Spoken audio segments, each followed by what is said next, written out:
It's 7:30 p.m. on Sunday, March 24th in New York City. It's 1:30 a.m. on Monday, March 25th in Israel. I was struck by the new edition of the Economist Magazine, which features a photo of a frailing Israeli flag blowing in the wind, all alone. Indeed, the cover title of this issue is just that, Israel, Alone. The editorial reads, and I quote, "Today Israel has destroyed perhaps half of Hamas's forces, but in important ways its mission has failed." The editorial goes on, "As estrangement from the West deepens, so deterrence may weaken.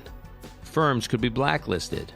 Bosses could move high-tech businesses abroad, or if they are reservists, be arrested there." Close quote. So the piece says Israel is currently alone, yet in fact it just describes all the ways that Israel could become isolated. It doesn't actually describe concrete ways in which Israel is actually isolated today.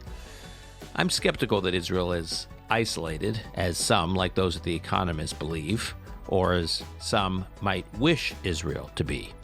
And that's even with the Vice President of the United States popping off over the weekend about quote-unquote consequences for Israel, which were clearly meant for a narrow domestic political audience in the U.S. Even with all of that, I still don't see any neon-lit signs pointing to Israel's actual isolation. To the contrary, I actually think that most economic actors and most geopolitical actors around the world are more or less sticking with Israel, despite everything, or at least are on a path of having Israel be further integrated internationally and certainly further integrated into the Middle East.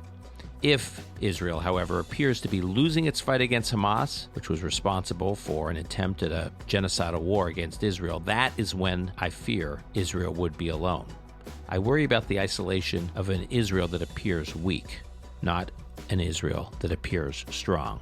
And this is what I wanted to unpack today during my regular check-in with Haviv Rettig Gur from Jerusalem. We do get into whether Israel is alone. We both agree, more or less, that Israel's not, but we disagree, at least to some extent, on what the implications would be if Israel were to be suddenly, truly isolated.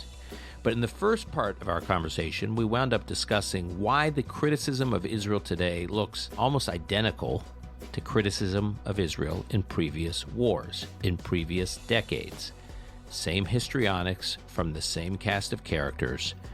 It's like a playbook, regardless of who is leading Israel. It could be Benjamin Netanyahu, or it could have been Shimon Peres, or Ehud Olmert. Ultimately, these criticisms of Israel are not really about the politicians leading Israel, as much as Senator Schumer and other political leaders in the U.S. may say, but about Israel. These criticisms are about Israel's existence, how it exists, its willingness to take matters of its own security into its own hands. I think it's important to keep that in mind as you read these critics who appear to have fresh criticisms and new insights of Israel, but they are actually rarely fresh. Haviv Rettig Gur on Is Israel Alone? This is Call Me Back. And I am pleased to welcome back to this podcast for our regular check-in, Haviv Rettig Gur from the Times of Israel. Haviv, how are you? You're now back in Israel after a little bit of whirlwind travel. We were last together in Washington, D.C., and now you are back in Jerusalem. Dan, it's good to be home, and let's get into it. We are going to talk about Israel's increasing isolation, or the perception that Israel's increasingly isolated. But before we do, you and I were talking offline about how the war is actually going. It was a topic of focus of my conversation with Ron Dermer when I was in Jerusalem last week. You have some strong views on how the war is going. Can you share that with us? I have positive views about how the war is going on the ground. Pretty much everything I could hope for is happening on the ground. My concerns are with the political framework and with our government and the American government and various allies and even our opponents in the region. I think that the army on the ground is doing an astonishingly good job in all the ways that matter. Palestinian civilian deaths are way down. Still, sometimes, awful videos or awful pictures come out of Gaza. But the fact is that the numbers are way down. The fact that Hamas's numbers aren't just contradicting reality now about the death toll, but they're contradicting Hamas's own numbers from 2 months ago. The 6,000 dead Hamas fighters Hamas acknowledged a couple months back have now been shrunk down to 4,000 dead fighters as the civilian numbers that Hamas releases go up. So it's just there's a lot of fake out there from their side. And that's just based on you matching new numbers relative to old numbers, so these numbers wind up contradicting each other? Yeah, there's some numbers that came out of some Hamas official. I don't think it was even tagged the health ministry, but it did spread around a bit that the Palestinian civilian deaths are now continuing to climb precipitously, but now Hamas, or the people at least spreading the numbers from Hamas, are claiming that some 90% or something like that are civilian deaths. But Hamas itself admitted that there are 6,000 Hamas fighters dead, and that's way more than 10% of the new numbers. And so the whole numbers game out of Gaza is just utterly fake and false. And that's true irrespective of whether Israel's right or wrong. It's true irrespective of what you think of the war. It's true irrespective of, frankly, the numbers could be higher. I don't think they are, but they could be. We would have no way of knowing because Hamas isn't counting. It's inventing numbers out of whole cloth. So what we know from the ground from the Israeli side, and we don't know it just from official Israeli reports, which there aren't really a lot of, actually. What we know from soldiers, what we know from commanders, what we know from the way the war is being conducted, and what we know from simple questions of the fact is aid agencies aren't dealing with, massive numbers of casualties ongoing, that the civilian death toll is way, way down. The rate is way, way down. And the Israeli soldiers' death rate is way, way down. And that has been interpreted in some places as the Israeli army standing in place, which to me is a little bit of a weird thing to say because you and I, based on Israeli officials, knew 5 months ago that this war was going to have several stages, and that after the above-ground territory of Gaza is taken by the army and Hamas's sort of official infrastructure of battalions and various headquarters and arms caches and things like that are destroyed, then Hamas will pivot to an insurgency, to small cells attacking and disrupting, and the Israeli army will take a long time to degrade them. Everyone can go back to the podcast, almost every podcast that you and I have recorded in 5 months, and know that that's the next stage. And I think we talked about 9 months to 2 years of that stage. We saw this past week the battle at Shifa. So just explain, Haviv, Shifa Hospital. Yeah. In which part of Gaza? It's in the Rimal neighborhood of Gaza City, a well-to-do neighborhood where Hamas and other elites of Gaza live. It's, I think, the biggest hospital in Gaza City and one of the most significant healthcare institutions in the Strip. Okay, so Haviv, what happened at Shifa this past week? We saw now a battle of a completely different type, where the army is now in northern Gaza. It's not in every place. It's not maintaining a stranglehold over, all these institutions and buildings and neighborhoods. It is in many, many places in northern Gaza and in Gaza City, including around Shifa, laying low and engaged in basically anti-tunnel operations, systematically destroying tunnels, gathering intelligence, looking for Hamas cells, but not engaged in massive visible warfare in most places. That's not true in certain parts of Khan Yunis. It's true in Gaza City. And because of that Israeli posture and because of the international pressure that Hamas believes is on Israel right now, Hamas returned to Shifa massively with major commanders and hundreds of fighters and a command center. And the Israeli army did something kind of astonishing. Massive numbers of troops from an armored brigade and 1 or 2 battalions of infantry surrounded Shifa in something like 15 minutes. They were ready. It was a trap, and they sprung the trap. And there was a gun battle. There were maybe 170 Hamas guys killed, some of them defending the position, actually quite courageously, knowing that their position had been compromised and that the whole thing was a trap.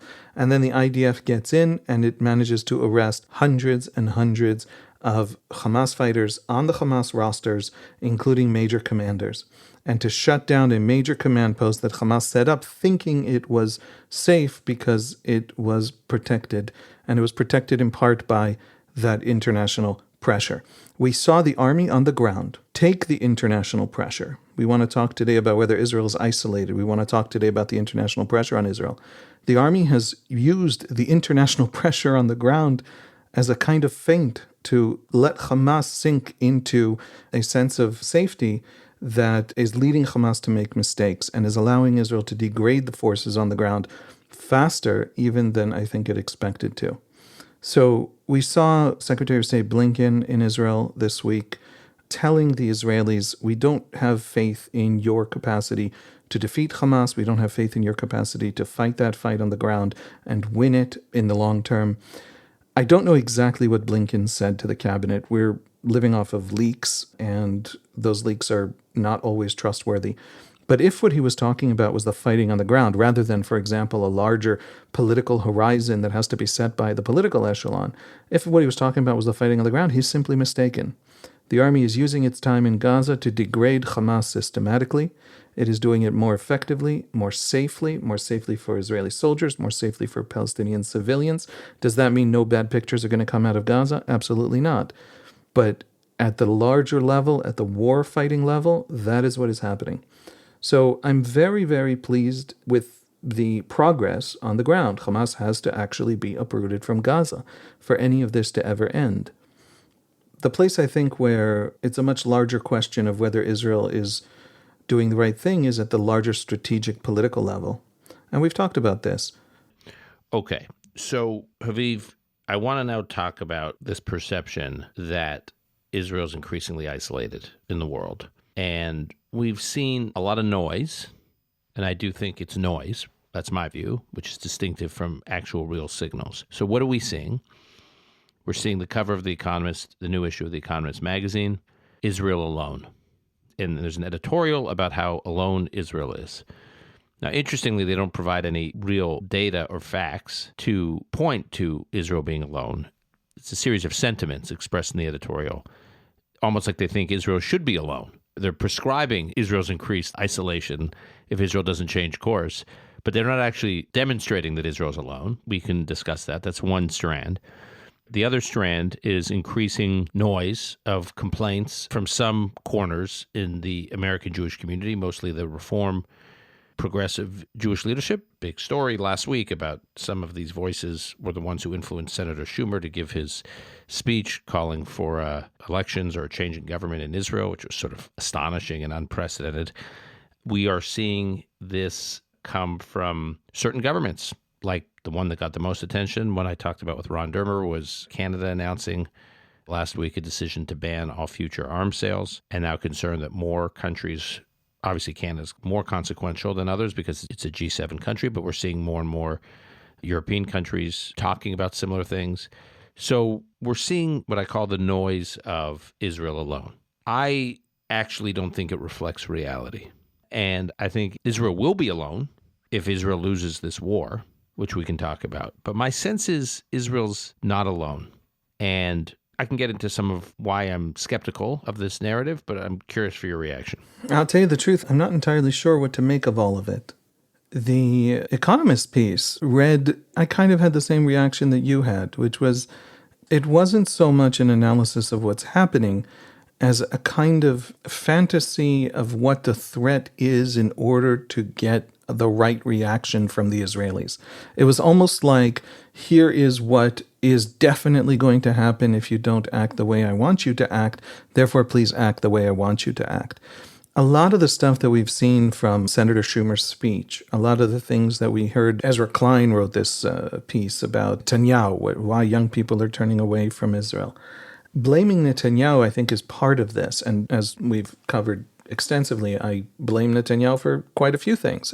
He's a prime minister for a very long time. A lot of Israel's situations should rightly be put at his door. But at the same time, it doesn't feel as though it's an analysis. It doesn't feel diagnostic. It feels as though people are coming to Israel and saying, they're asking to keep loving Israel. And they're telling Israel that Israel is making it hard. Does that make sense? In other words, the images coming out of Gaza, the rhetoric of the Israeli government, of certain parts of the Israeli government, the lack of any other rhetoric from the Israeli government. The Israeli officials don't get to scream and shout, how dare the media cover, Israel as some kind of malicious entity. when so many Israeli ministers said so many silly things that sound so malicious. And nobody said anything else. Netanyahu went to the Knesset Foreign Affairs and Defense Committee for a closed-door classified meeting, and some of the things said there were immediately leaked, which is about how classified meetings in Israel work.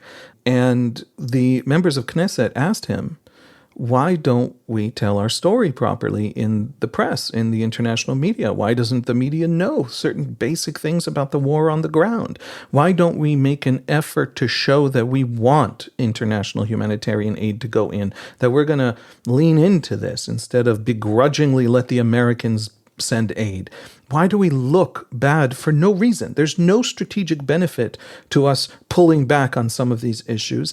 And we have almost nobody who can speak competent English and is out there making our case. Now, we Jews are outnumbered 100 to 1 by just about every nation on earth. So we're not going to drown out our opponents. They will drown us out always. But we can be effective and we can be ineffective in making our case. Netanyahu's response in a leak that I suspect, I have no proof, but I suspect came from Netanyahu because it was very favorable to Netanyahu. And it included the sentence, if I'm not prime minister, then bad things will happen, right? Where he then lists some bad things that happen. So I suspect it's a Netanyahu leak that's part of the Likud campaign now. But Netanyahu's response apparently was, we don't have enough people out there speaking English in Israel's defense because I can't find the people. By the way, that's the same week that the English language spokesman of the government, Elon Levy, was reportedly let go. And there's a lot of internal politics. Sarah Netanyahu doesn't like him. He was once a protester against the government over judicial reform, et cetera, et cetera. So can you not find the right people? Are you looking? Why is there no focus on this? And it brings me back to the fact that the public diplomacy ministry of the government of Israel, which maybe was an ineffective ministry that had barely been established, but nevertheless was a budget, and that budget was shut down because the war started. I don't know if people remember that story. I don't want to get into it, but Israelis are bad at public diplomacy because culturally they're bad at explaining themselves in ways that feel like justifying themselves. The world comes at us, we say, screw you, world, we don't justify ourselves. We're not that kind of Jew. That creates a culture that has trouble building serious and effective communications. And so maybe this is Pollyannish, not taking it seriously enough. I think everything you're talking about is tactical, and tactics are important. And trust me, I'm all for Israel improving its strategic communications, and I've been hopeful that they would do that for a long time. But the narrative coming from The Economist, we'll use them as a foil because they're most prominent with this argument right now, and the noise coming from certain Jewish leaders in the U.S., and you mentioned Ezra Klein, so I pulled up the piece, which here it sums it up. He's basically arguing that young people's perception of Israel today is shaped by Netanyahu. And he says, it is not in America's interest to support Netanyahu as long as that is the vision he is pursuing. And he talks about the vision Netanyahu has for Israel. And he says, Biden knows in Israel that Gen Z does not. But Gen Z sometimes seems to be listening more closely to what Israeli leaders are saying than Biden is. So what Ezra does in this piece is he basically says Netanyahu has effectively been in leading Israel, been the face of Israel since 2009. And other than the short interregnum in 2022 when there was a Bennett-Lapid government, but other than that, Netanyahu has basically been the face of Israel.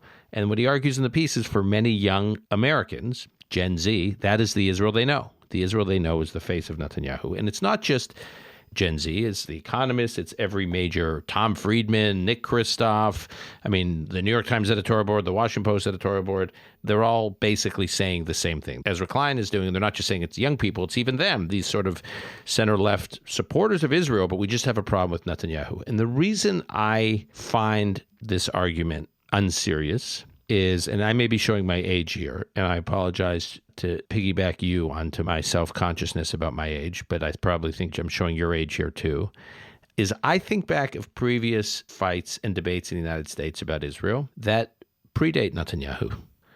And I remember those debates and those criticisms saying virtually the exact same thing I'm hearing today. When there were leaders of Israel who were the face of Israel, like in the 1990s, when it was Rabin and Peres, Yitzhak Rabin, Shimon Peres, who were the architects of the Oslo peace process. Peres was literally the chief visionary architect, advocate for a two-state solution with the Palestinians, Israel's full integration into the Middle East, a new Middle East, as Peres called it. And by the way, I'm quite fond of Shimon Peres, and I'm grateful to him too. I think he made some very important contributions to Israel's history, and he was just at a very parochial level. He was a huge champion of mine and Saul's first book, Startup Nation, and he was a character in it and spent a lot of time with us and helping us with it. And he wrote the foreword to the paperback edition, so I have a tremendous debt of gratitude to Shimon Peres. Shimon Peres was treated like a hero in like the Davos crowd and the Council on Foreign Relations and the Washington Post and New York Times editorial boards. And they compare the Israel of Netanyahu to the Israel of Shimon Peres, or even the Israel of Netanyahu to the Israel of Ehud Olmert. I know had a complicated post-prime minister period inside Israel, but internationally he's viewed as this guy who speaks the truth. Right now, he's one of Netanyahu's fierce critics, and he's constantly being put on Christiane Amanpour's show and all these other shows to bash Israel's government. So I went back and looked at, it's because I remember them. This is the part about me showing my age, and I apologize for showing yours too, about how those leaders were talked about when they were the faces of Israel. So I want to go back to 1996. So, Haviv, you remember the Israeli operation, the Israeli military operation into southern Lebanon in 96? Yes. Grapes of Wrath. Yeah. And Peres was prime minister. Okay. So what was the basis for the operation? Why did Israel go in? Yeah, there was a massive escalation in Hezbollah rocket attacks on the north in 1996. Israel still had the security zone. It was in Lebanon. The Israeli army operated within Lebanon. And in response to that escalation, Israel launched a concerted, focused offensive against Hezbollah. I think lasted 2.5 weeks, something like that. And it ended, and I think this is what you're getting to, with the airstrike in Kfar Kana. Right. Kfar Kana is in southern Lebanon, and there was an airstrike that resulted in over 100 Lebanese civilians, the deaths of something like 100 plus Lebanese civilians. Right. That's the general outline of the story. The details are on Wikipedia if people are interested in looking it up. Okay. So if you go back to that, and I was a young Senate aide, working in the U.S. Senate at the time, and I remember the heat on Israel for its operation in Lebanon and ultimately this catastrophe at Kfar Kana, at this compound. The Thomas Friedman, who, every year or two writes a column about, he's worried about the soul of Israel and Israel's lost its way. And, we can come up with these Tom Friedman column headers. He's been writing them now, too. And people who are starting to follow Israel for the first time or paying close attention are saying, oh, my gosh, Israel's lost Thomas Friedman. I'm like, come on. Tom Friedman, he's actually a friend, but he's been writing his versions of Israel having lost its way, and things have changed, and there's no turning back for, 30 years. But here's Tom Friedman in 96, and the column is titled Lebanon's Aftermath. And he talks about the reaction of many around the world, including the region, who may have been sympathetic to Israel's need to strike Hezbollah in southern Lebanon in 1996. Friedman writes, and I quote here, "They understood Israel's need to retaliate for terrorist attacks. They understood that Hezbollah, with Syria's backing, was trying to provoke Israel. They were ready to cut Israel some slack. It's just that Israel's retaliation was so out of proportion." There we go. The disproportional, that buzzword predates Israel's response to October 7th. So Friedman writes in 96, "It's just that Israel's retaliation was so out of proportion. Its apology so lacking. Its effect on Lebanon so devastating. In a mini war that didn't involve a single Israeli civilian death, that it became a symbol in Arab eyes for how much Israel can get away with these days. Days when the U.S. is extraordinarily close with Israel, when there is no Soviet Union to speak up for the Arabs, and when the need to get Mr. Peres reelected to keep the peace process alive seems to override all other considerations." So here Friedman is saying everyone's furious at Israel because Israel's gone too far. It's responded disproportionately. And in fact, there may have been political motivations. That's kind of amusing because we hear that all the time, that Netanyahu is running this war based on his politics. And this is what Friedman is lobbying at Shimon Peres. And this is 96. This is when Peres is the face of Israel. So then you go to the Washington Post about Israel's incursion into Lebanon. And I quote here, "At the moment," the Washington Post writes, "the public focus is strongest on the Israelis. They have inflicted severe collective punishment on Lebanon. So there's the other one. There's disproportionality, and then there's collective punishment. They have inflicted severe collective punishment on Lebanon, especially on Lebanese civilians. Far from closing down the elusive Hezbollah, they have apparently given it new appeal to the peaceful Lebanese mainstream, an operation that Israeli Prime Minister Shimon Peres may have approved with electoral as well as security considerations in mind, is turning out to provide mixed credits at home and some heavy debts abroad, meaning Israel's increasingly isolated. So this was the Israel of Shimon Peres. And by the way, I can go on and on with similar pieces by the same cast of characters. In 2008 and 2009, when Ehud Olmert was prime minister, this is before Netanyahu took over, criticizing both the second Olmert conduct of the Second Lebanon War and Olmert's operation in Gaza in late 2008 and early 2009. Same criticisms. So I'm making these points here, Haviv, not to establish that Netanyahu should be excused from criticism on this issue or that issue. My point is this argument. It's like the but if argument. But if Israel just does this, the world will be okay with Israel. But if Israel just does that, the world will be okay with Israel. And the new rant is, but if Israel just gets rid of Netanyahu, then we'll be okay with Israel. And that is effectively what The Economist argues. That's what Chuck Schumer argues. That's what some of these rabbis speaking out are arguing. That's what some of these other countries, which we'll talk about momentarily around the world, are arguing. And my only point is nonsense. They don't have a problem with an Israeli politician. The criticism is with Israel, because you could take the pieces I just quoted for you. You can look at the pieces I just quoted, and you can take out in these pieces the word Hezbollah and put in Hamas. You can take out the names Peres and Olmert, and you can put in Netanyahu. And it's rinse and repeat. It's like a ChatGPT generation of the kind of criticism we're hearing today. And so I first just want to say, love Netanyahu, hate Netanyahu. The criticisms of Israel are about Israel and about Israel needing to defend itself and Israel isolating itself in the world, so the rap goes, no matter who is leading Israel. Yeah, I mean, it's annoying that a discourse can be so disconnected from any kind of serious argument. What was Israel supposed to do about Hezbollah? By the way, Israel pulled out of South Lebanon overnight in 2000, in May of 2000. And then the Second Lebanon War was painful enough to the Israeli public. Hundreds of thousands of Israelis fled their homes for the entirety of the war. Tens of thousands of rockets fell on Israeli cities and towns from Lebanon. And that was the last time Israelis were willing to do a unilateral withdrawal from everywhere, even after Olmert announced before the election in 2006 that he was thinking about a West Bank withdrawal, and still won the election. So here's the thing. What are they doing? What are these people doing when they come at us and they say, you're going to be isolated? And they say the Israeli government had a right to respond, but it went too far. Well, obviously it didn't go too far. Hezbollah remained in power, and no international agreement has limited it. By the way, in 2006, every single bridge in Lebanon was destroyed. Half of Beirut lost electricity in that war. Olmert was trying to show Israelis he can deter Hezbollah because Olmert wanted to push a withdrawal from the West Bank. So anyone who loves Palestinians but then came to the defense of Hezbollah to stop the Israelis, Security Council Resolution 1701 in 2006 said Hezbollah is absolutely required to pull back to the Litani. Lebanon acquiesced to this resolution. It's a Security Council decision. Israel stopped the war based on the guarantees of that resolution, and Hezbollah never even pretended to obey it, and no one even pretended to ask it to. So when people say Israel is doing too much or going too far, but it's not actually achieving the war aims, Israel now has a war aim that is the end of Hamas's capacity to ever again do an October 7. Not the end of Hamas's ability to do an October 7 if we're once again caught with our pants down and with a bad, strategic concept and with the army unprepared. No, actually to end Hamas's ability to use Gaza as a base from which to carry out another October 7 ever again, absolutely guaranteed, no matter what. That's the Israeli war aim. And you're going to tell the Israelis after their experience of this kind of language, of this kind of, oh no, you're going to be alone.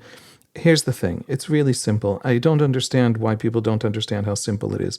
There's a kind of tendency for these discourses to get very solipsistic, to get very echo chambery. People like Tom Friedman, and I hate to pick on him. He's just the most prominent one, but it's 10,000 people in the American elites who constantly do this. And the fact that we pick on him is a sign of his importance within that group of 10,000. So apologies, Tom.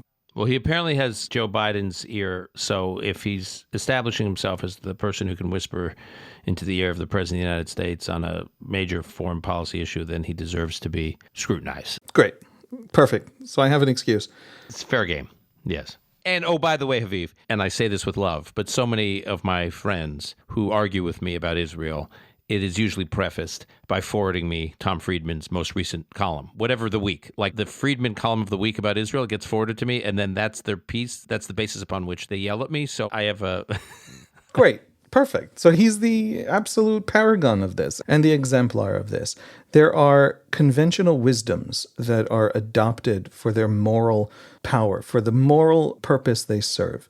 Basically, people want to say, look, I know that Israel's enemies are coming for it. I know it. Hamas makes it too hard to pretend that it's not going to kill every last Israeli, including every last child. They kidnapped babies. I know that that's what they are.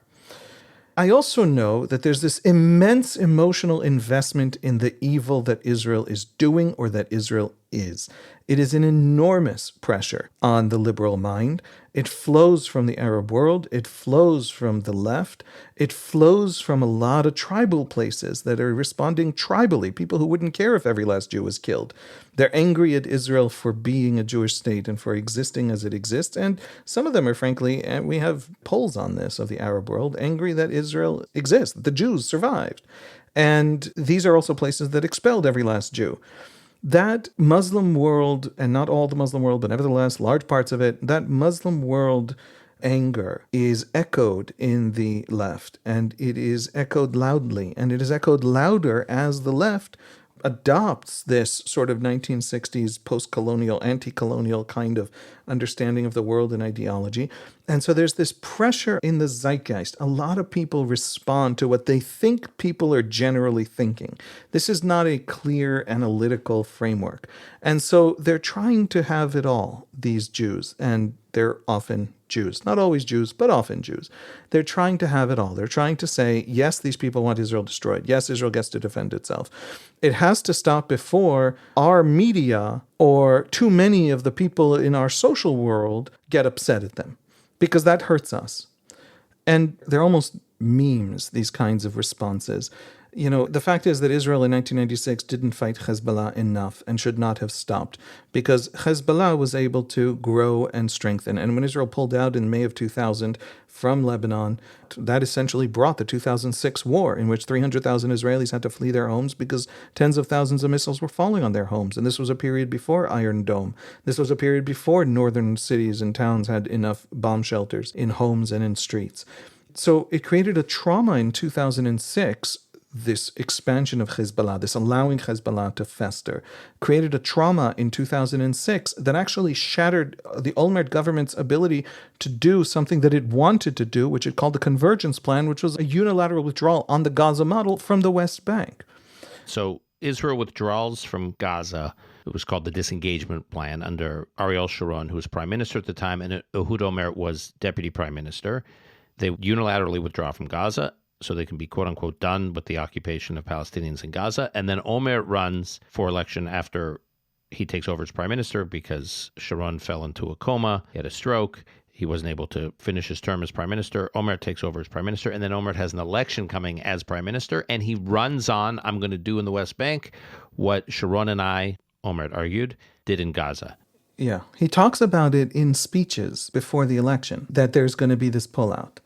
And he comes to call it the Convergence Plan. And people should Google it. And it is the right-wing answer to the collapse of Oslo.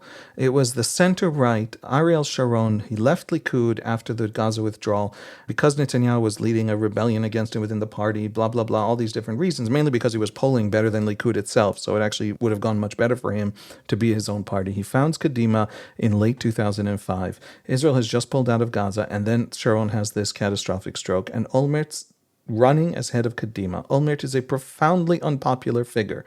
The best numbers we know at the national level was that he once ran for Likud leader and got, I think, 2% of the Likud primary vote. Olmert is not a beloved leader in Israel, but he is running as on the coattails of a now incapacitated Sharon at the head of Kadima. And here's the thing. He says there's going to be a West Bank withdrawal. And here's the other thing. He takes 2/3 of Likud with him, or some significant, maybe half of Likud with him. Likud drops to 12 seats in the 2006 election. And Netanyahu was running as leader of Likud in that election. With Netanyahu at its helm. Right. And so Netanyahu bleeds Likud votes in that election, and those votes go to Olmert. So Olmert really does build a center-right governing coalition. Exactly. And then forms a government, I believe it was in March 2006, with the Labour Party, which no longer can win elections because after the 140 suicide bombings of the Second Intifada that shattered Oslo, nobody trusts the Labour Party anymore to make peace, because peace ends in rivers of blood.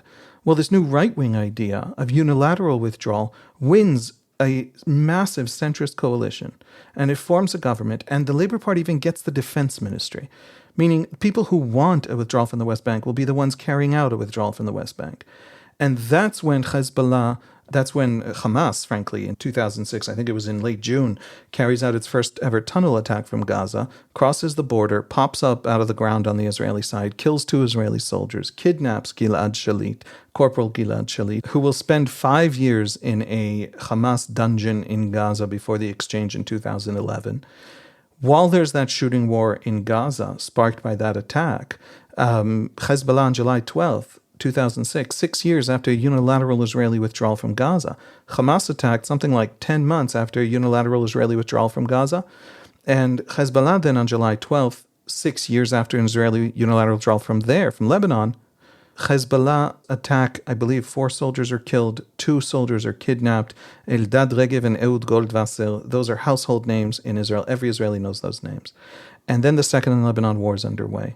And the Israeli Olmert in that war has the exact same pattern that you just pointed out. There's this immense bombardment of Hezbollah positions and of the infrastructures Hezbollah uses, like bridges, like roads. And Lebanon is genuinely suffering.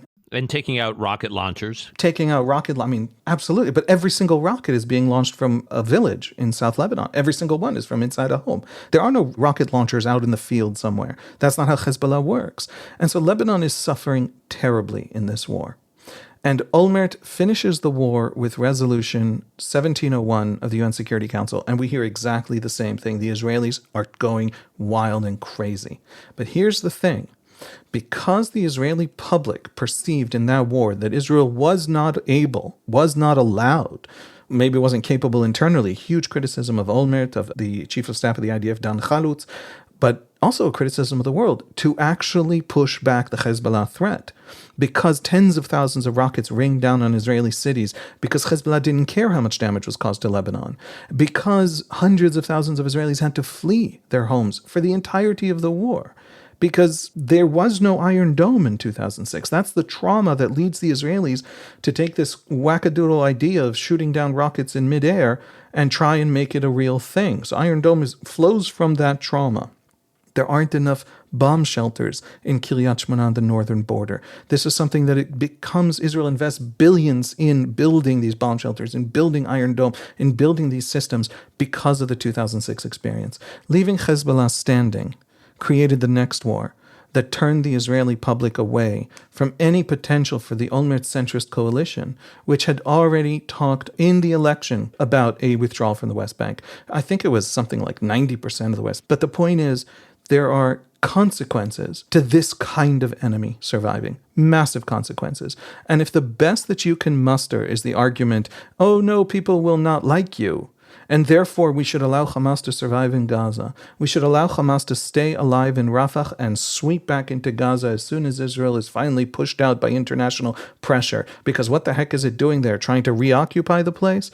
If that's the story, we're going to have another war in Gaza. We're going to have a worse war in Gaza. We're going to turn the Israeli public more away from the very fact that right now you have very left-wing soldiers and very right-wing soldiers unified and happy together for 160 days fighting shoulder to shoulder in Gaza is because Israel has not settled these problems in the past. Now, you can talk about the Palestinian arena and you can say until the West Bank is sorted out, until Palestinians have independence and self-determination, how dare the Israelis claim they have the right to destroy Hamas in Gaza? You can take that moral stance, that's fine. But if you want to actually change something, you need to think about how Israelis, the Israeli public, ordinary Israelis, the most ordinary people in the world, are going to respond to an outcome. The Israeli public believes, maybe it's wrong, I don't know the objective, historical, comprehensive truth of all things, but in the Israeli Jewish narrative certainly, and among many, many Israeli Arabs as well, there's this belief that we tried. We tried again and again. Our entire politics were flipped upside down. A prime minister was assassinated. The defining issue of left-right politics for a generation and a half was this Palestinian question, was unilateral withdrawal questions. When you say a prime minister was assassinated, you're talking about Prime Minister Yitzhak Rabin assassinated by a Jewish Israeli. Opposed to the Oslo peace process. Yeah. Now, this guy who killed him who assassinated Rabin was also crazy. So it wasn't a mainstream response to the Oslo peace process. But your point is, it speaks to how tense Israeli society was, the political climate in that period.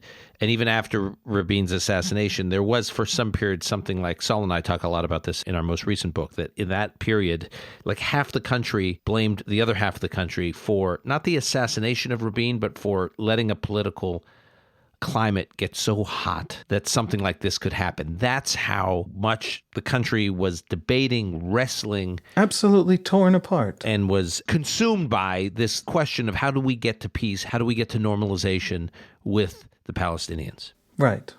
And by the way, when Ariel Sharon launched Operation Defensive Shield into the West Bank, this massive infantry invasion of Palestinian cities in 2002, to end the Second Intifada, after there'd already been, I think, 100 suicide bombings. The last one, the spark for Defensive Shield, was the Passover massacre. The bomber who walked into the Park Hotel in Netanya in a Passover Seder with huge numbers of people celebrating together in a hotel ballroom and blew up and I think killed 30 people, something like that. That was the trigger. And Sharon launches this operation, and it is a year and a half, something like that, degradation of Palestinian terror groups and infrastructures in the West Bank. And it is bloody and brutal, and it awakens a lot of anger at the Israelis. The Second Intifada is where the BDS movement starts. It starts at Durban in 2001. By the way, before Defensive Shield, it starts as part of that Second Intifada, of those suicide bombings. The Israelis relate BDS to the massacre of their children. Why? Because they're started by the same political movement in the same political time in the same kind of event. Now, Sharon defeats the Second Intifada, crushes the Second Intifada with an infantry invasion of cities. And then Sharon turns around and pulls out of Gaza. And here's the thing. Israelis loved him for the first thing and loved him even more for the second. The withdrawal from Gaza was seen as finally a solution to this Palestinian thing that flows from a right wing we can respect, because when the enemy comes, they know how to crush it. They will actually protect us. Sharon could protect us. And if he says we can pull out of Gaza and be safe, he's right. On the coattails of that, with Sharon already in hospital, essentially brain dead after that stroke, in 2006, Olmert wins an election, furthering that promise. And that is shattered by the fact that Hezbollah is still there, still powerful. We've pulled out 6 years earlier, but Hezbollah is now dislocating 600,000 Israelis from their homes. Hamas begins its tunnel wars in 2006. And throughout that process, as you say, it was the same damn rhetoric and the same damn editorials. You know what I want to hear from the same group of people now putting everything, now just saying, we want to love Israel, but I just wish Israel made it easier for us to love it by not voting Netanyahu. Forget Netanyahu. He's a politician. He works for me. I criticize him for thinking I work for him, but that's me and him arguing in Hebrew. Forget Netanyahu. If Gantz is in power, the fundamental policy won't be different because the Israeli public won't be different. Now here's my question. How do you come to an Israeli public absolutely convinced, maybe wrong, maybe it's totally wrong, but it is convinced from years of experience and bloodshed and experiments that fail in rivers of blood? How do you come to that Israeli public? How do you rebuild, let's call it the Israeli left? I say that with quotes because nobody knows what left is after Oslo. But how do you rebuild an Israeli capacity to believe that any withdrawal that we make won't be filled by the same jihadi, insane people bent on our massive destruction? How do you do that? If you don't know how to do that, you're not contributing anything to the conversation. And that brings me just to say one thing about Israel alone. I don't think Israel alone is a serious analysis. I think it's an aspirational analysis. Is that the right word? Yes, it's what I call wish casting. It's not forecasting. That's what the Economist piece... No, but I'm going to disagree with you, though. I think Israel may well grow to be quite isolated from this. My argument isn't that Israel won't become isolated. This kind of discourse is the elite discourse in the West right now. My argument is it won't matter. It won't change anything. It's a cost-benefit problem. Okay, it's a very simple problem. And that's the only thing I have to say to these people. And their internal discourse is too disconnected from basic Israeli social and political reality for it to matter to me any more than just this one thing that I have to say to them. The Israelis believe that the benefit they get from their current behavior is that they get to continue to live. Their children aren't massacred. You want to raise the cost on them? You better make sure that the deliverables, the thing you want them to give you in exchange for reducing that cost again, right? What ostracization, isolation, sanctions, boycotts, these are all, by the way, terrorism. These are all levers of pressure on the population. You want Israelis to feel pressure for their current policy and behavior, so they change their behavior. Here's the thing. If they believe that the costs of changing their behavior are higher than the costs of not changing their behavior that you're trying to impose on them, they're not going to change their behavior. I really wish that simplest of sentences were clear to people. What Israelis think is happening to them. How Israelis understand the cost-benefit calculation here. Leaving Hamas in power means more dead Israelis. You're not going to be able to pressure them because they think it will lead to the death of their children. There is a Palestinian political folly. You know, every political world has its follies. One of the great follies of the Palestinian political world is a refusal, an ideological and cultural refusal to develop a theory of mind of the Israelis. The Israelis don't have ideas, they don't have discourses, they don't have visions of the world, they're not intuitions, they're not informed by experience. The Israelis are big, demonic, and always malicious, and there's nothing else to know. That's the essential Palestinian message to the world. Palestinian political elites. Ordinary Palestinians know this not to be true. Ordinary Palestinians live alongside Israelis. But that's the political elites, and that's the pro-Palestinian argument. How horrible and evil are the Israelis? Oh my God, you won't believe it. Here's a video of somebody doing something wrong. Terribly wrong. By the way, there are videos of many Palestinians doing terrible things wrong. You shouldn't watch those videos. That's helping the bad guys. The whole story of this discourse that refuses to have a Palestinian theory of mind in 30 years of on-again, off-again peace talks, even when they were real peace talks back in the 90s, no Palestinian leader ever gave a speech to the Israeli public. There's no Palestinian acknowledgement that there is an Israeli public. Like Anwar Sadat during the Egyptian-Israeli rapprochement in the late 70s, he flew to Israel, he came to Jerusalem, he spoke before the Knesset and said, I recognize Israel's right to exist, I want peace. I'm so glad you brought that up. Because when Sadat did that, the Israelis were still fearful and skeptical and suspicious and were thinking in Nasserite terms. And there was actually a fear that he would get off his plane in Israel and it would be some kind of secret attack. Actually, there's polling from before his visit where Israelis were surveyed, do you support a peace agreement with Egypt that would result in Israel returning the Sinai to Egypt, which was 3 times the size, the Sinai alone, of Israel. And the Israeli public was overwhelmingly against it. And then Sadat comes to Israel, comes to the Knesset, gives this speech. Another poll is taken overnight. Overwhelming majority of Israelis support giving the Sinai back to Egypt. Here's the thing. The Palestinians believe that they can push forward with a strategy, any strategy, terrorism strategy, peace talk strategy, without influencing, shaping, speaking to the Israeli public.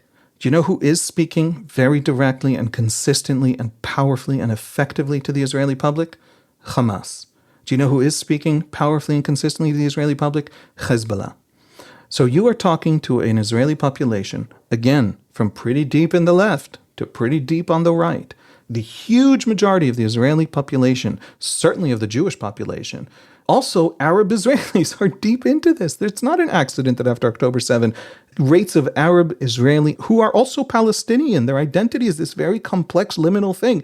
Rates of their identification with Israel surpass 70% for the very first time. Of their saying, I identify with Israel with its. The story here is of an Israeli population that for some reason nobody thinks matters to the fundamental question of how we move forward. There is no other arena in which Palestine will be freed, in which Palestinian self-determination can be achieved, other than the Israeli political psyche. And so the world has to talk to, think about the Israeli political psyche, dumping it all on Netanyahu, complaining that it went a little too far. Folks, a world that doesn't give a rat's patoot to what America did in the Middle East, to, I would say, what the Houthis did in the Middle East, or the Assad or Iran is doing in the Middle East. An America that wants a détente with an Iran of that type, but then people say, so you're comparing yourself to Iran or to the Houthis. No, of what anyone does. War is war. War is horrible, but that doesn't mean you lose it because you can't afford to fight it. No one scrutinizes any war on earth in the history of warfare like they scrutinize us. And a lot of Jews feel caught in the middle of this moral emotions from the left and of the understanding that Israel does actually have these enemies. Jews abroad. It's not Jews in Israel. I mean, you live this. I was just in Israel a few days ago. I continue to be struck by Jews on the Israeli left. We had Anat Wilfon a couple weeks ago talking about this. It's not Jews in Israel. It does apply to some, although a loud minority of Jews in the diaspora, not the majority. But I want to take issue with one point you're making. First of all, let me say, what I think this exchange demonstrates is that the Ezra Kleins and the Tom Friedmans are disingenuous. They say, just solve your Bibi problem, Israel. Schumer, just solve your Bibi problem and we'll be good. And it's just not true, because it's the same rap against Israel when the face of Israel are different leaders, like the examples I put before, Shimon Peres, but we could come up with many more. There's one thing I do want to say about that.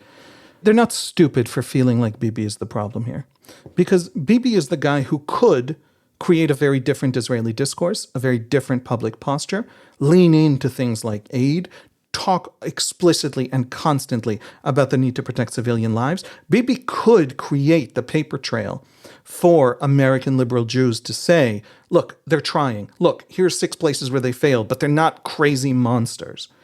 And he refuses to for domestic political reasons. And so Israel is silent when there are 30,000 airstrikes in the Gaza war so far. Something, give or take 5,000, something in that order of magnitude. I am absolutely sure not all of them were perfectly fine. I know it. I know it for sure because that's what war is. But Israel needs to say, we're trying. Sure. Would it be directionally better if Israel's government did some of the things you're saying? Sure. Do I think it would ultimately make a difference? No. Because is Bibi managing coalition politics? Sure. Point to me a Western democracy where its leader is not managing coalition politics. Is Joe Biden today, in the statements he's making about Israel, not managing coalition politics? Is he willing to confront the squad? He's pandering.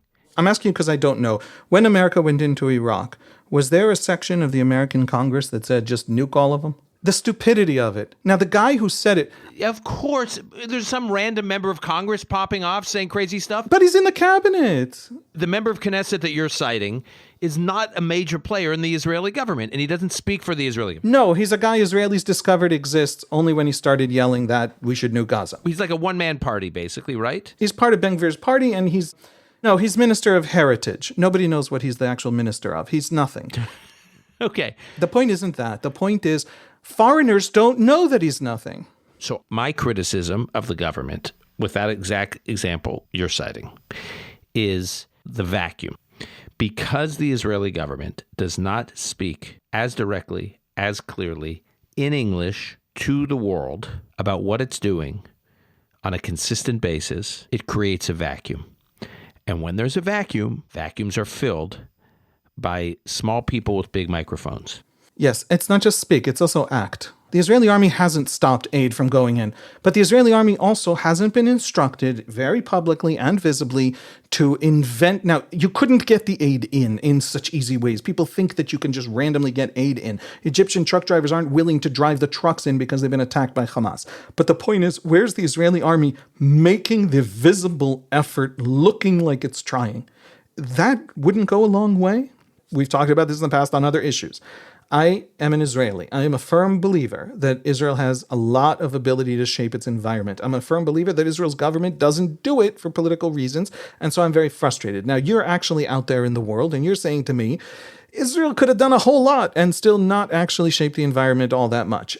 I don't believe the Ezra Kleins and the Tom Friedmans would change their tune at all if Israel were doing the things you're doing. I just don't believe it. And the reason I don't believe it is because no matter what Israel does, and no matter who's leading Israel, the same symphony of voices, whether it's literally the same ones or the previous generational versions of them, have the same criticisms of Israel. In other words, you can tweak this leader, you can tweak this tactic, but at the end of the day, Israel fighting back and Israel refusing to be rolled over, or on October 7th, refusing to actually be literally entirely wiped out, and Israel doing what it has to do is unacceptable.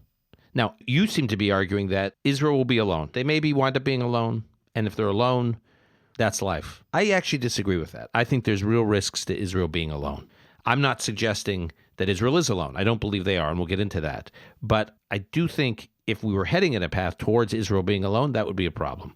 I think Israel's position, its geopolitical position, its economic position over the last couple of decades, especially fueled by the tech boom, which created all sorts of economic opportunities for Israel. It virtually doubled Israel's per capita GDP, which grew its economy, which enabled it to make larger and larger commitments as a percentage of GDP to its defense budget, to its military. It has given it geopolitical reach in the region. The Abraham Accords and the growing path to soft normalization with Saudi Arabia is as much about Israel's innovation superpower, it being a regional economic superpower, as it is the aligned interest between Israel and those Sunni Gulf countries as it relates to the threat from Iran. Israel has benefited immensely from its integration into the region and its integration into the world.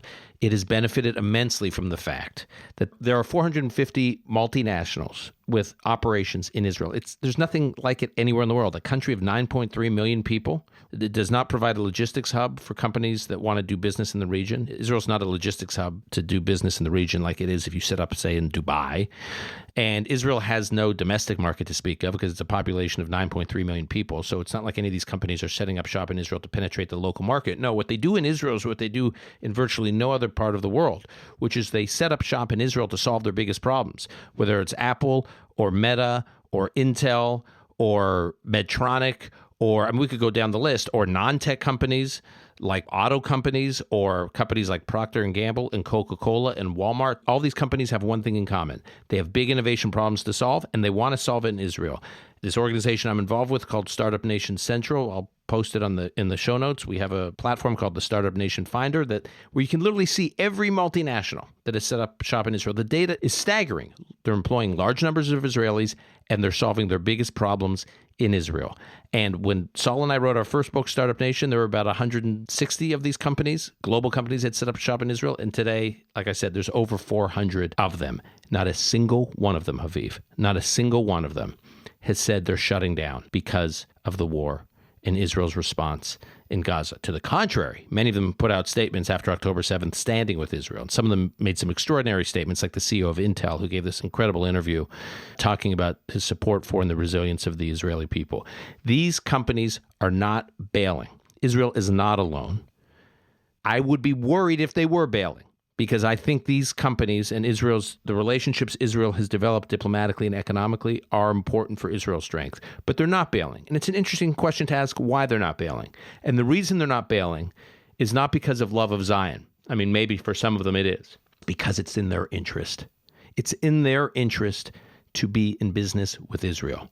It is in Saudi Arabia's interest, as I know firsthand from senior officials in the Saudi government, in the royal family, who say that MBS has his vision, his 2030 goals for Saudi Arabia. He can't achieve them without normalizing with Israel. It's in their interest. All these Gulf countries that want to do business with Israel, they say, look, there's a Silicon Valley that's a 17 or 18-hour flight from us in the Gulf, and there's a Silicon Valley that's a 3 or 4 hour flight from us in the Middle East. Why can't we be doing business with the Silicon Valley in our backyard? It's in their interest. Ron Dermer, when I was interviewing him at the PM's office in Jerusalem last week, he was careful. He can't talk about the unofficial relationships that Israel has with some of these countries. But it was clear from the conversation, and we both know, Israel has unofficial relationships with many of these countries. Israel has friends like the Abraham Accords now, and it has future friends. It has countries that will normalize with Israel because it's in their interest. So you want to say Israel's alone? Show me. Because here's the test of Israel being alone. When countries and companies are willing at their own expense to cut off with Israel, not in some kind of performative way, but will actually hurt their competitive edge, however they define it, in order to make a statement against Israel, because they're so morally torn about Israel's behavior. We feel so strongly about it that we are going to actually injure our own position. We are going to undermine our own interests to make a statement against Israel. I haven't seen anybody do that.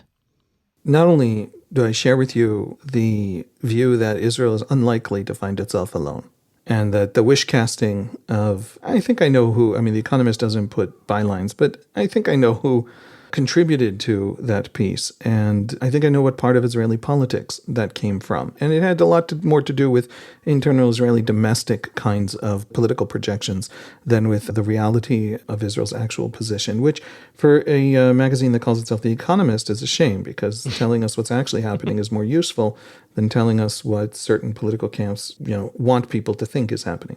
And by the way, and it's always been true, everything you're saying now is true of American support for Israel. American support for Israel kicked in once Israel was a regional power capable of fending off enemies and stabilizing the region. American support for Israel was not there before that.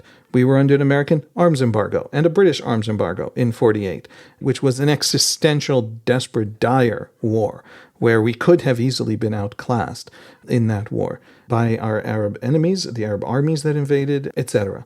By the way, we were under French also that weren't helping us out in 1967 when our army was basically kind of built out of French purchases. We have fought alone, and we have fought and succeeded tremendously, even when we were alone. And if we are alone, we will fight. And if we don't have the swankiest, most modern, most precise American weapon, we'll fight with whatever we can get our hands on. And we will fight more fiercely, and we will fight less accurately. A lack of support from the West won't mean we don't fight, because Hamas will still start the fight. Because Hezbollah and Iran will look at the lack of support from the West and say, aha, now we can destroy them. Now the real war begins. And that real war, we will be much, much more fierce. And the war will be probably more decisive because our backs are against a wall. I don't actually think that we are losing our supporters. I think that all this talk about Bibi is a way to avoid talking about breaking up with Israel by dumping it all on Bibi, who will be eventually cycled out in the natural order of things. Great. Why not? If I have to choose between a politician and my country, I'll dump every politician there is under the bus. Why wouldn't I? I think most Israelis share that view. We're real people. People sometimes forget that. We're not moral cartoons. All of that, I agree with you. And I also think that even if we are alone, it changes very little because of the cost-benefit calculation that Israelis make. Our enemies actually want to destroy us. That is an astonishing source of clarity, an astonishing source of unity, and an astonishing source of strength. And if our enemies don't understand that, then we're going to have to explain it to them when they try and find out. Anyone who thinks that making Israel alone in the Middle East makes it want to go away itself, the fact that there is no Palestinian theory of the Israeli mind, no serious Palestinian exploration of the Israeli cultural, historical, social reality or experience, it leaks into the pro-Palestinian advocacy world in the West, which chooses to ignore the Israeli psyche, the Israeli historical experience, Israeli society, Israeli strength. All of those things disappear in favor of a kind of moral wish casting that ignores reality, avoids reality, and therefore offers its own side no way to actually grapple with the reality that Palestinians actually face. So Palestinians live in a kind of hurricane of moral emotions that never distills into serious strategic thinking or engagement with the arena where their future is most going to be decided. Not only, but the most important arena, which is the Israeli political arena and the Israeli political psyche. So here's the bottom line for me. I need Palestinians to come around. I need them to look at us. I need them to see us, understand us. I need them to understand that terrorism doesn't work on us. It might work to engage the entire anti-colonial Western academic establishment, but it doesn't work on us. And I need them to therefore choose better strategies that will actually have a discourse with us and lay their case in front of us and stop threatening to murder our children because it shuts us down. I need that to change. And how do I change them? Here's the flip side of being alone. Damn it, sanction us, boycott us, make us completely alone in this world, so that we have that final decisive fight, and the Palestinians can finally see that everything they could bring to bear, and us shorn of all supporters, we are still standing. And then maybe they can wake up. I agree with you, the world's not going to give us that chance to show the Palestinians that their fundamental concept of us is wrong. Because they need Israel. Okay, so maybe that's a tragedy. And maybe I am now wish-casting that Israel stands alone because our strength is real and innate and the Palestinians have to deal with it. And I want them to understand that because I deeply care what happens to them, because what happens to them is a great deal of what happens to my kids, because they're not going anywhere and because I have to live with them. And so all of this talk, it's so useless. It's so performative. It's not even performative to us. It's performative to themselves. You know, who is the audience of this stuff? Yeah. But Haviv, you want to see Israel alone? Israel alone is an Israel that is living side by side with the Gaza Strip, which out of the rubble of this war, a remnant of Hamas can stand itself up. Yahya Sinwar climbs out of the rubble and says, yeah, they turned Gaza into Stalingrad, but I'm still here. Hamas 2.0 will be here. They didn't finish us off. We got to do what we did on October 7th, and we're still standing. And every enemy of Israel in the region will look at that and say, wow, you can do what Hamas did on October 7th, and you can still be at it against Israel, intact, ability to rebuild and reorganize. That will be Israel alone. Because as I said, so many of Israel's new friends are friends with Israel because of its strength, not because of its weakness. You know, Dara Horn wrote, people love dead Jews. No, actually, what October 7th reminded us is they don't love dead Jews. They're happy to pile on and criticize dead Jews and criticize Jews who refuse to be dead, but to actually respond to the slaughtering of their fellow citizens. And an Israel that doesn't respond will be an Israel that's alone. Yes, I agree with the last part. I disagree with the first part. An Israel that's alone is an Israel that there won't be a Sinwar left to stand up in Gaza and say that. An Israel that's alone fights like the Middle Eastern tribe that we are. An Israel that's alone wins. And what leverage are the Americans going to bring to bear when Blinken comes to the war cabinet? An Israel that's alone is a less powerful Israel on paper and a much more powerful Israel on the ground in Gaza. And that's a terrible thing. I don't want that, Israel. I don't want it to be alone, and I don't want us to have to fight fiercely because Iran opens up on 6 fronts, and then we don't have the ability to look carefully and watch where we're bombing. And then civilians do die, not at the scale that certain elements of the far left progressive parts of American politics pretend that we're killing, but that actually becomes the kind of war that this is. We shouldn't get there, and we're not going to get there because we're not alone. So many Arab states, you talked a lot about what their interest in us, but there's a deep interest separate from us for Hamas to die. Saudi Arabia really wants to push back that brand of Islam, that entire axis of radical Islam that threatens it. So there's a lot of reasons that we have friends, and killing Hamas will increase the number of friends, not decrease them. But if we are alone, this is not an argument to America. This is not an argument to Israelis. This is not an argument to anxious American Jews. This is not an argument to the Saudis. This is an argument to Palestinians. If you succeed in this impossible task that your national movement has now set itself of making us alone, that's when you collapse. You cannot win this because we can't go away. And so I need you to understand we can't go away. Then you can come at us with a strategy that might actually work. So if we are not alone, if we have allies, we're going to be okay. And if we are alone, and all of this wish casting comes true somehow, magically, then we are more decisive. I don't know about okay. It's going to be very painful, but we're still going to be standing. I'm nervous about that scenario. Before we wrap up, I keep saying that the criticism of Israel is performative. It's not concrete, and I feel like I have to put a little bit of meat on the bones just for our listeners if I'm going to make a statement like that, because when I was in Israel last week, the topic of Canada announcing that it's cutting its arms sales was a big story. Ron Dermer obviously reacted quite harshly to that news in our conversation on our podcast, and I'm hearing it from a lot, and I think the sense is Canada, as I said, is a G7 country. It's, what Canada does sort of matters. So I've seen some data on this. This gentleman by the name of Yoni Leviatan, who's a writer in Israel, and he compiled some data. And I'm just going to quote from it here. He posted this on X. I'll put a link to it. He says, in 2022, Israel exported $6.72 million in weapons to Canada, $6.72 million, while importing a whopping $191,000 in return. What is that? That's one crate of Uzis? What is that? That's nothing. Yeah. while importing, hold on, here's the key point, importing a whopping, he writes, 191,000 in return. He says overall trade in 2022 saw Israel, so outside of arms. Keep in mind, Canada, all they did was limit arms shipments to Israel, which we're now learning is like nothing. That's my point about this being performative. So he writes, overall, not just arms, overall trade in 2022 saw Israel export $1.33 billion to Canada, with the top products being special purpose ships and medical instruments. Overall trade in 2022 saw Israel import $506 million from Canada, with the top products being perfume plants and electric heaters. Canada may be multiple times larger than Israel, he writes, in terms of geography, but when it comes to the, and I guess also population, but when it comes to the economy, Israel is the senior partner here. And that trend is only growing from 2012 to 2022. So during that decade, Israel's GDP grew by 99%, while Canada's grew by 17%.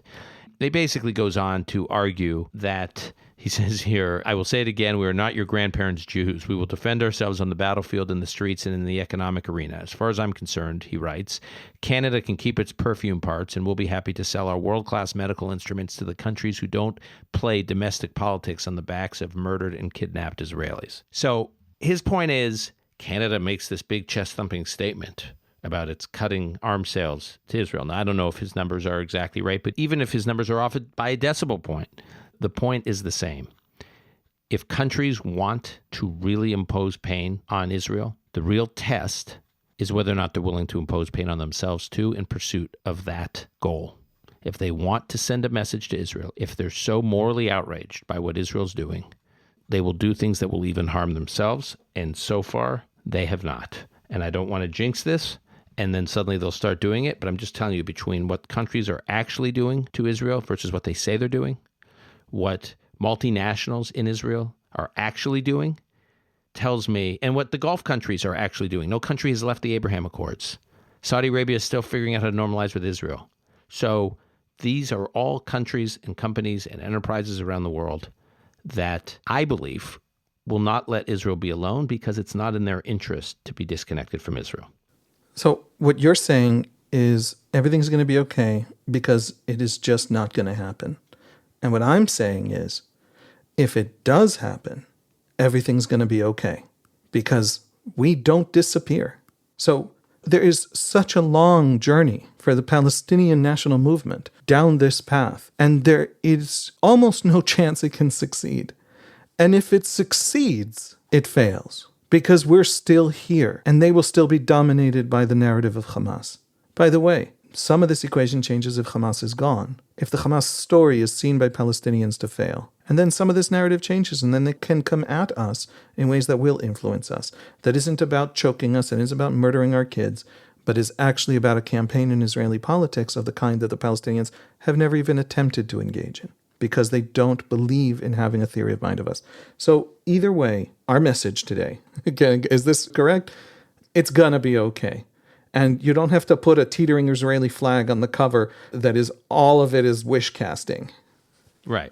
Haviv, as always, that's a constructive note to end the conversation. You're willing to meet our American Jewish friends halfway. Always constructive, and it's always in our hands. We hold our fate in our hands. There is no other truth to this moment in Jewish history except that one.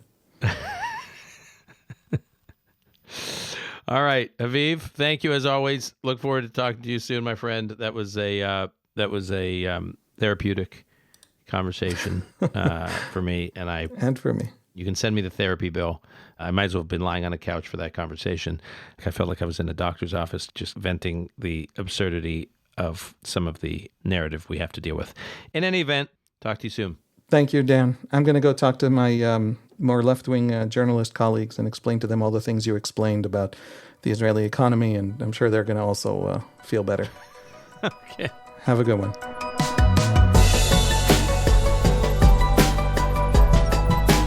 That's our show for today. To keep up with Haviv Rettig Gur, you can find him on X at Haviv Rettig Gur or at The Times of Israel. Call Me Back is produced and edited by Alon Benatar. Our media manager is Rebecca Strom. Additional editing by Martin Huergo. Until next time, I'm your host, Dan Senor.